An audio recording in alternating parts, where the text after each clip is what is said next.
Avatar: The Way of Water. Spoiler review if you haven't seen it, get out of here. First of all, it's just mind-blowing that I'm even talking about this movie because I never thought this movie would come out. This movie has had like 15 different release dates over the last 13 years.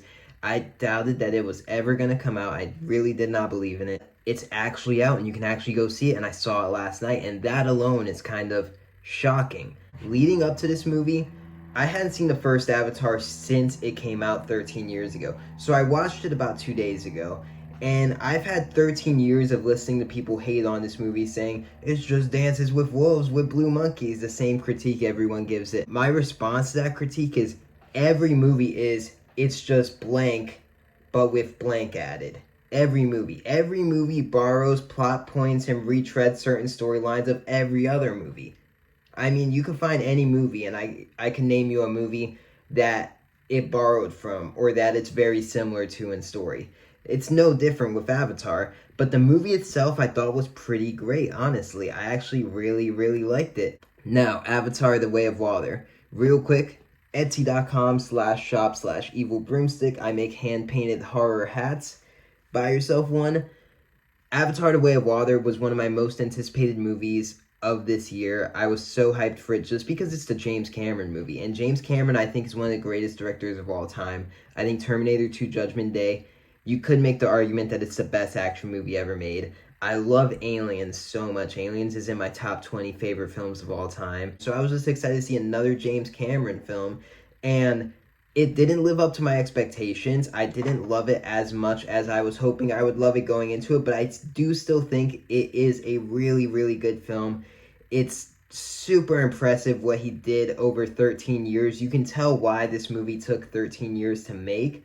It's just like stunning in its visuals. It's some of the best CGI ever. Some of the shots, is specifically probably my favorite in this movie, and it sounds fucked up, but it's when these rockets come down in the opening like 10 minutes and they just torch the entire forest. When Jake and Neytiri are lying on that leaf and they're talking about like, and happiness could just fade away in an instant, and these rockets just torch the whole forest. That was like some of the most like just visually insane. And all the water shit and the whale shit and the fish that go like fat. It was just, I thought it was endlessly entertaining. There's things that I hated about this movie, honestly. But just the Na'vi hanging out with the animals in the forest or in the water, James Cameron has always found a way to make that just mesmerizing and amazing. I love that it started out with that great Jake Sully versus the Earthlings war that he's been leading with his Na'vi people. I love that opening. There's a character in this movie, Spider. I think Spider is the Jar Jar Binks of the Avatar franchise, and I think he almost ruins this movie. He might be a great actor, but I thought he was terrible in this role, and I thought the Spider character was written terribly. The dialogue is probably my biggest problem with the movie among all the teenage characters, because there's a lot of them in this movie, and I think all their dialogue is like pretty cringy at times. But Spider had the worst dialogue in the whole movie. He was just ridiculous. They tried to make him like this Tarzan type character. But what the fuck was he doing? At first he's getting like mind fucked by that thing. And then Stephen Lang is like, hey, you could go get like mind fucked by that thing again by them. Or you could just hang out with me and we'll go find the Na'vi. So Spider goes to hang out with Stephen Lang. But he has grown up with the Na'vi his entire life. And he's like in love with Jake Sully's daughter, Kitty.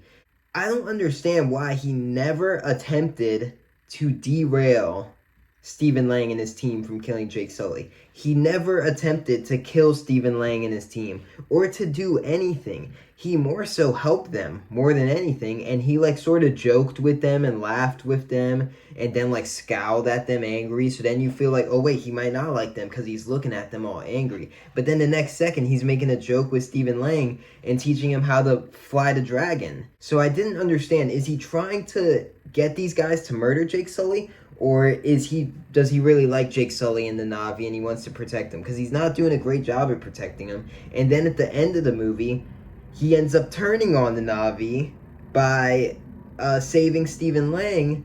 But then he ends up going right back to the Na'vi and he's their best friend. And we're supposed to like this kid. I never understood Spider. He's the Jar Jar Binks of these Avatar movies, and I think he's just terrible. I think the performance was terrible, the writing was terrible, the dialogue was terrible, and too much time was spent on that character. I think the concept of that character was really cool. On paper, it seemed like a great idea. I think just the casting was off, the dialogue writing was off, the performance was off, everything was off. The dialogue of Jake Sully's kids is kind of cringy to me also. That was honestly my least favorite part of the movie. I would love if my alien movie could be in an alien language and not in English. But I get that it's like a giant blockbuster and needs to make a ton of money, so it needs to be in English. I get that. It doesn't make sense inside the movie, but I get that in the financial aspect. People aren't going to go see a foreign movie, a foreign alien language movie. I don't understand why the aliens in this movie, if they're going to speak English, sound like modern day American teenagers. You would think that these aliens, even if they're speaking English, develop their own way and their own words and their own slang to speak to each other. But why every alien in this movie is calling each other bro makes no sense to me. You could say, well, Spider's a human and he's, they're learning from him. Spider grew up on Pandora with the Na'vi. Why is he saying bro? And then you could say, oh, well, they're copying Jake Sully's, the way he talks. They're his kids. Then how come when they go to the Water Tribe people, the Water Tribe people are also American teenage dialect and saying bro and everything? It doesn't make any sense. The dialogue is awful and it doesn't make any sense with the story. My only other problem is the character played by Stephen Lang, Quaritch. He's in the first movie, then he comes back in this movie as an Avatar clone, and I actually thought that was kind of cool, the way they did it. But his character is very one-note. His villain is very one-note, one-dimensional. 90% of his dialogue in this movie is, I gotta kill Jake Sully. Where's Jake Sully? That's Jake Sully's family. I gotta kill Jake Sully. And where's Jake Sully? That is all his dialogue in this movie, is just his desire to kill Jake Sully. But, what else about him can get me to connect to this villain in any sort of way? I think the best villains are ones that you could somewhat understand. And I don't understand Quaritch at all. I don't understand fucking Spider at all. Aside from those things, I think the rest of this movie is pretty great. It's 3 hours and 10 minutes, and it's one of the most entertaining 3-hour films I've ever seen. It's visually one of the most beautiful, just cool looking movies I've ever seen. The CGI, the 3D is all incredible. Avatar: The Way of Water is a movie made for the big screen, and it feels like a notch up from the modern day Hollywood blockbuster. Before this movie started, they showed a trailer to Ant-Man Quantumania, and it just looked like Shark Boy and Lava Girl. Everything was green screen, and it was insane. And then I see a movie like this that is trying to be an actual film and trying to be something great and trying to leave a lasting memory and have a film experience with. I just hated Spider and the dialogue, but pretty much everything else about this movie was awesome. I couldn't help but think, and I'm not trying to sound like a hater, but I couldn't help but think about the modern day blockbusters like the MCU movies. Whenever they have action scenes, it's like I'm watching it, but my brain is fried. My brain got fried up to that point, and during the action scene when I'm watching them, like the Doctor Strange movie I just saw, or fucking the Thor movie, my brain's fried as I'm seeing it. This Avatar movie, I was engaged in every action scene. James Cameron's very good at directing action scenes. He's very good at making that wonder, amazement type of filmmaking, like when we first saw the dinosaurs in Jurassic Park. That's this movie for 3 hours. Avatar: The Way of Water probably won't be in my top 5 favorite films of the year, but I do think it's one of the better modern day blockbusters I've seen in recent years, and it's pretty breathtaking and spectacular to look at. As a grade, I'd give Avatar: The Way of Water a B+. And I'm definitely going to see it again, which is more than I could say about most modern day blockbusters of the last couple years. Usually I watch those and my brain leaks out of my ear and I never go see that again.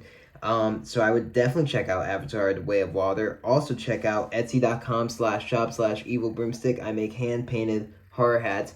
Buy one for Christmas. It might not get there by Christmas, but it will get there for the new year. Peace.